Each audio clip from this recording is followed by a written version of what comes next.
misaotranao jeso malalo tratrizao fotona mamizao ianaranay antongotrao izahay izay mpianatrao koambitenenare jeso malalo izahay iaino tsaranao ka irate niavy aminao itoetrabetsakao amponaya koambitenenare jeso malalo izahay iaino tsaranao ka irate niavy aminao itoetrabetsakao amponaya irate niavy aminao itoetrabetsakao amponaya.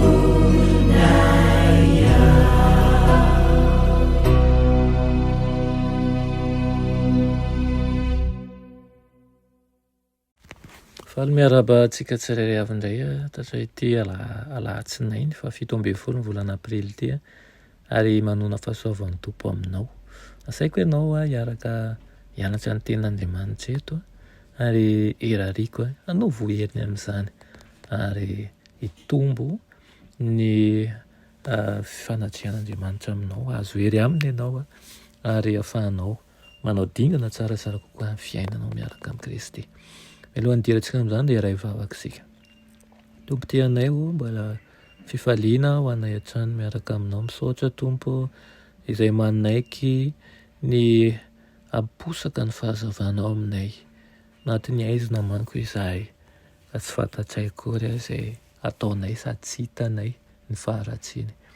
Mety aiza ianao jiro manazava anay manjakariva ary ampisokatra ny masom-panahinay andray ny fahasoavanao aminaran'i Jesosy. Amen.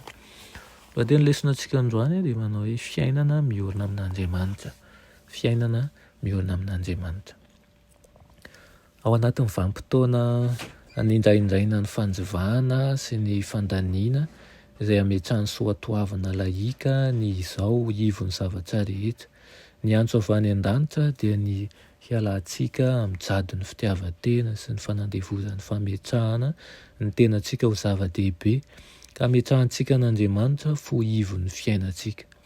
Ho an'ny sasany dia ny vola no ivon'ny fiainana, ho an'ny hafa dia ny fahafinaretana sy ny fahefana izany.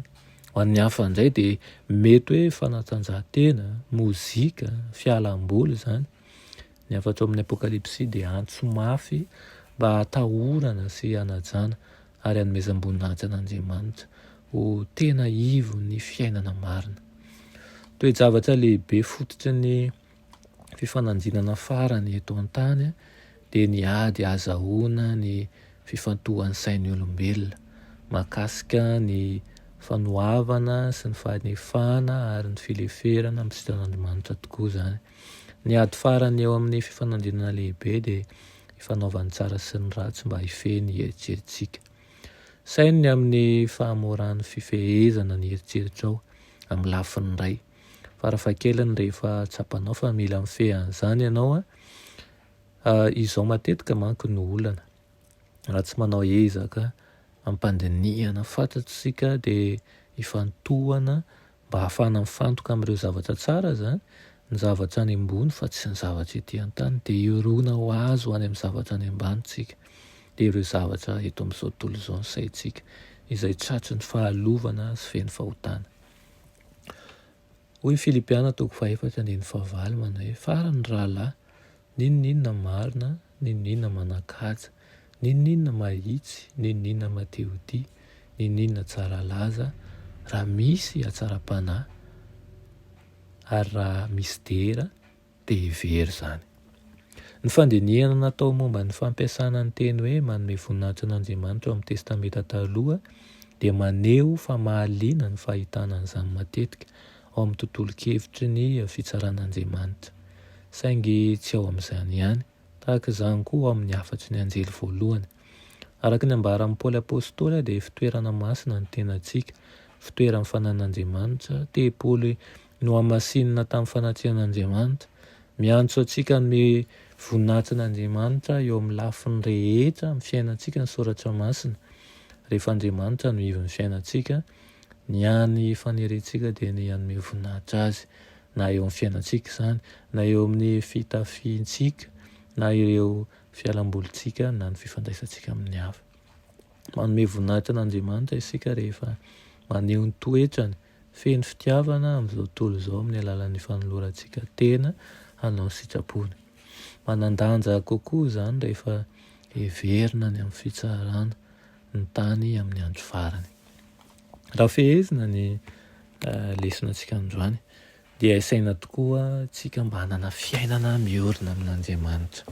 Rehefa tsy mitombo ny fiainana ara-panahintsika dia mihena, ary rehefa mihena dia ny fitodihan'ny fijerintsika sy ny tanontsika dia midina ambany, mijery sy mikatsaka n'izao tontolo izao, fa tsy mba miandrandra ny lanitra, mikatsaka ny amin'ny fanjakan'ny lanitra.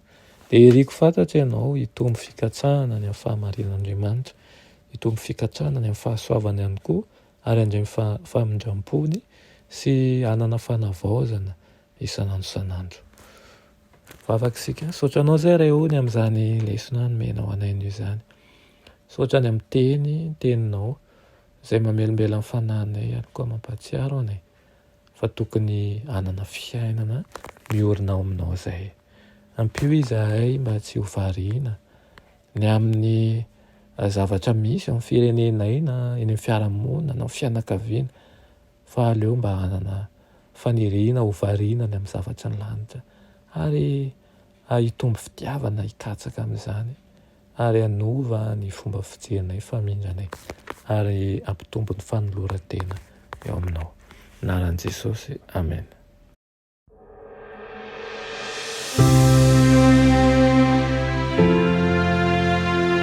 Mianatra eo an-tongotra Jesosy isanandro.